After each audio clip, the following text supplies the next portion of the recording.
One day when I was at work, I was making a new project and I started off making Hello World as one does just to make sure the build tools are working. Well, I only got to run that Hello World program once. After that, it never ran again because the security that we have on the computers recognized it as a new and unrecognized assembly.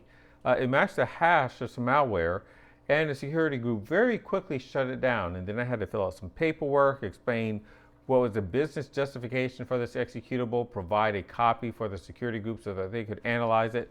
And the only thing it ever did was print Hello World. No surprise, I actually was able to get past it matching the hash of some malware by just adding an icon to my program.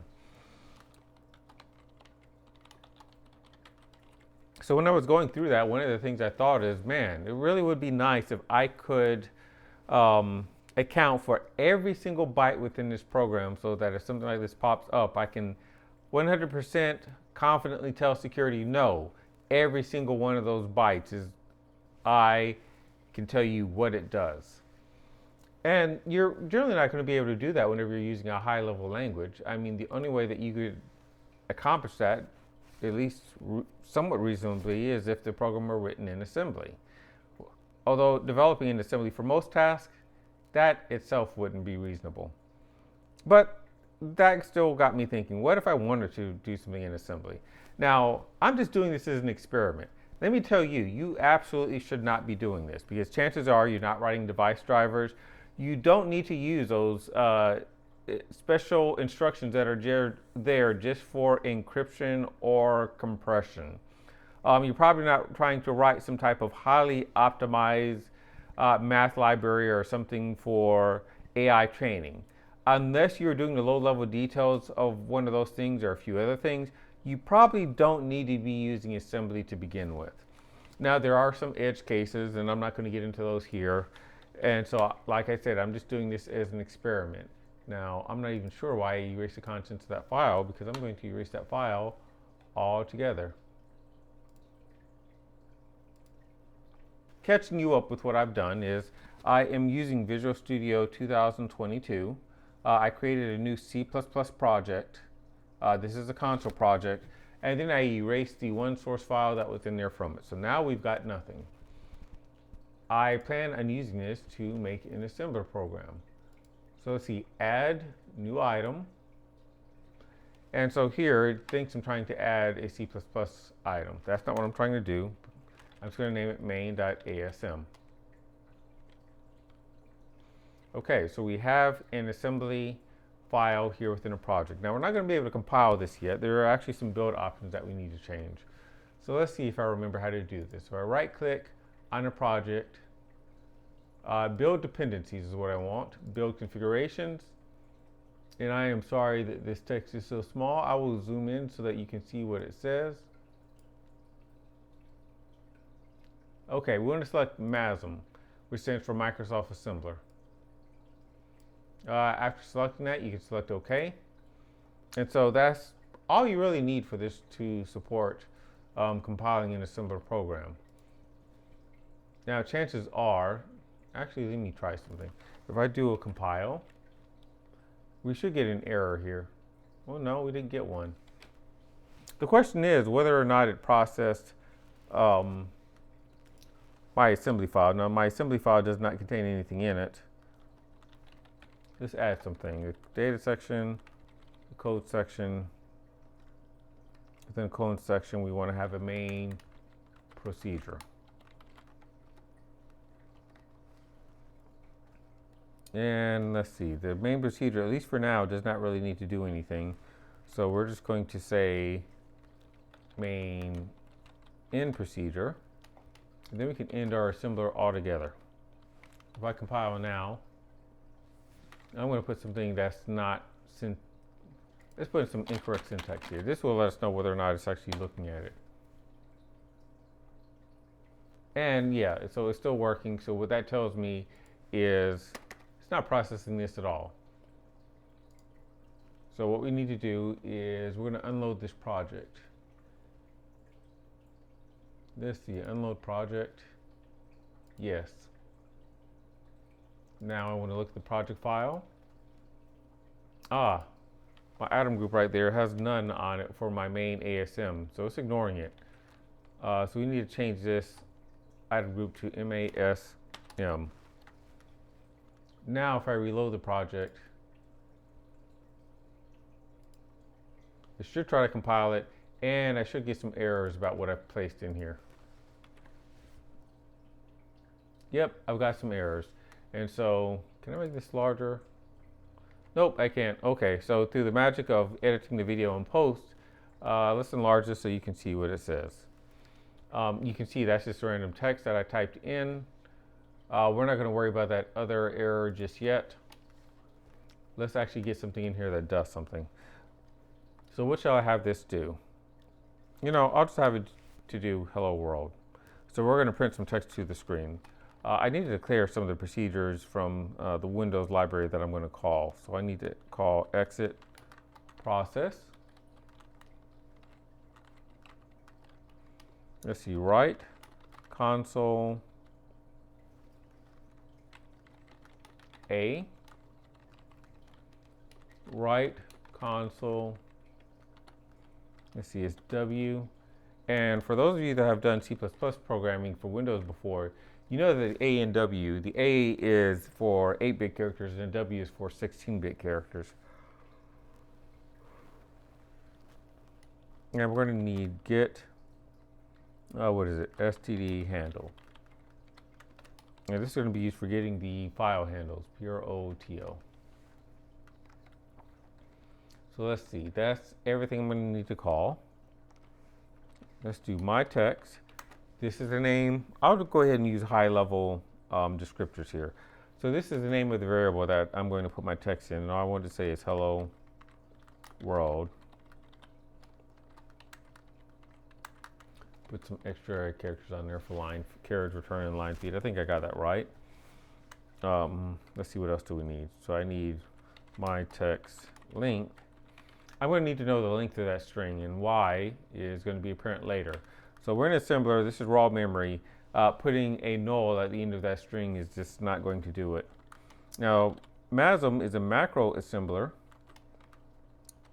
So that's going to give us some nice features here. Instead of having to count how many characters are in there, I can just use this expression from the current address that we're at now, going back to the beginning of my text. Whatever that difference is, that is how long that text string is. So let's see, we need to do one more.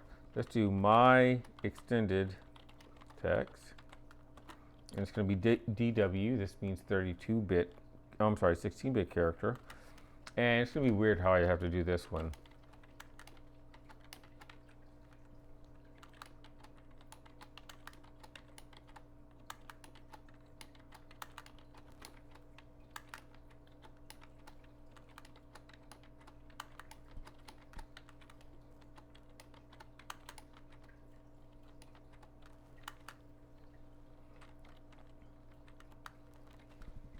And if nothing else, the way I had to type that, that should tell you don't use assembler. You really don't want to do this. So I also need to, my extended text length. This is going to be pretty much the same expression that I had before. Oops, my extended text.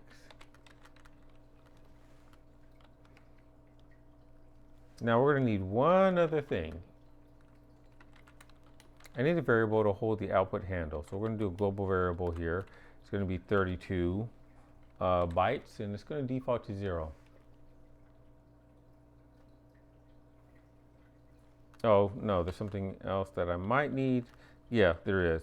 I need another variable, bytes written. And anything else. I think that's it. Okay, so now we can get started. That's all of our data. We can get started with her code. So in her code, I've already declared the main procedure. Let's start off with a program that does pretty much absolutely nothing. Just a few things we need to do with the stack pointer here.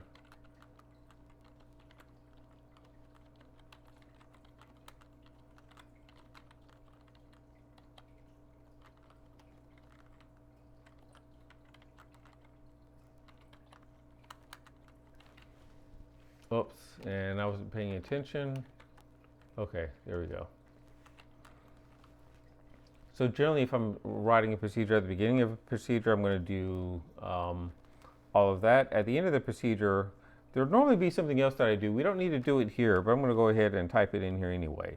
I would do something like move RSP RBP, and basically what I'm doing is I'm restoring the stack to the state that it was in before.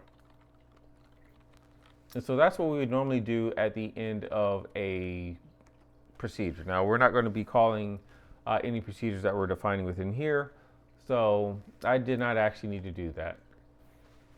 Okay, we want to write text, so the first thing we need to do is get our hands on the file handle for writing text. So let's make that call.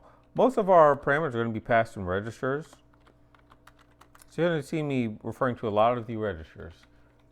So let's say I need to use -11, and this is for the standard output handle.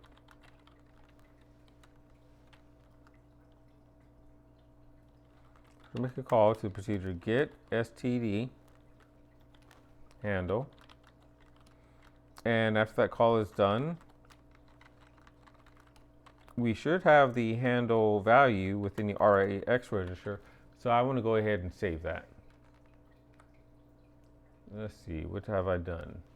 I've made a mistake.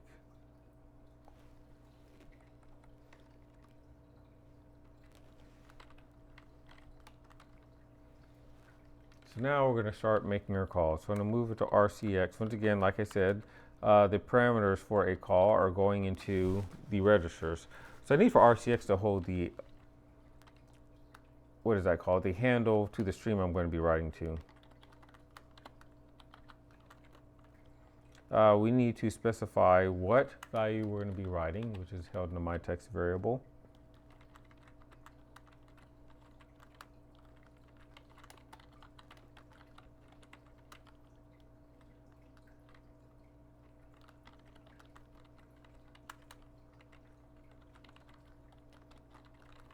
And when this call gets done, it will tell us how many bytes were written to the output stream.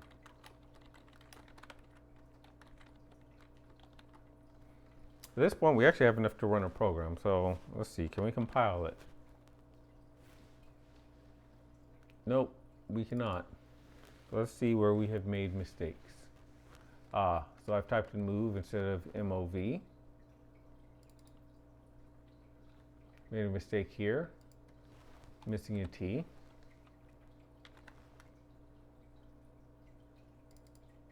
Still a mistake. What was my variable called? OUTPUTHANDLE. Oh, same mistake I made earlier.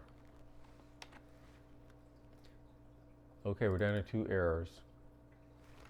I just keep making that same error. Okay, now this error says it's not able to find the symbol main CRT startup. There's a few ways I could fix this. One is I could actually name my procedure here to main CRT startup. That's not what I'm going to do. If I go into the properties for this program, you see I think it's under, no, it's under linker. If I go to the advanced, here it is, entry point. So I need to explicitly tell it that my entry point is just going to be called main. Select that, click on OK, try to compile the program now, and OK, it's compiled. I'm going to put some breakpoints in here too. So let's let it run. Everything that happens before then is not particularly interesting. And so you can see I hit a breakpoint. This means this is good. This means that it's actually compiling and running my assembler. I'm going to let it call write console. Nothing crashed. Let's take a look at the output. Zooming in, and we can see that it successfully printed my text. So let's kill the program. So that wrote 8-bit text. Now we still need to write 16-bit text. This call is going to look similar to the other one, and I'm about to make the same mistake with putting an E at the end of move. So we're moving into RCX, the output handle.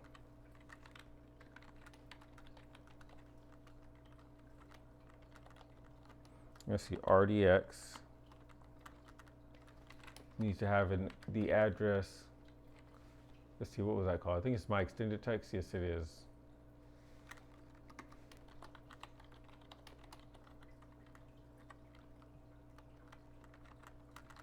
Into register R8, we need to have the text length. So my extended text length.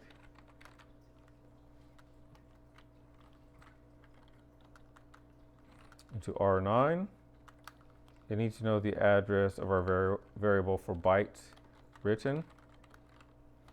And then we can call write console W, which writes for wide characters or 16-bit characters. Now let's actually bring this to a clean end. So after both of those are done, let's clear out our RCX register, and we can do that by XORing it. We're going to call exit process. By calling that, the lines that come after this, they're never going to get a chance to run. Compiling, let's see, no mistakes. So we saw it run down to this point last time. Let's let it run as far now, because we're confident that part will work. Or are we? Oh, it hasn't run yet. Okay, so there's our hello world. Now we should see this hello world text again being written by the 32-bit text. So let's see. Fingers crossed. Okay, nothing crashed. And there's the text again. And now it should exit. So it clears register, calls exit process, and that's it. The program's over. So now I have here a project that is written completely in assembly. It's inside of a C++ project, but we can make files in here in assembly just as well. But like I said, let me reemphasize, this is something you should probably never do. There are some rare circumstances in which you would likely need to use this, and most people probably are not going to encounter those circumstances. Nevertheless, I'll go ahead and make this code available, the entire project. So if anyone wants to take a look at it, I am using Visual Studio Community Edition 2022, and go to this GitHub repository, and you'll be able to find the source code for this project there if you just want to download it and see your own computer compiled in assembly. I hope you've liked this, and if you did, be sure to like and subscribe. Until next time.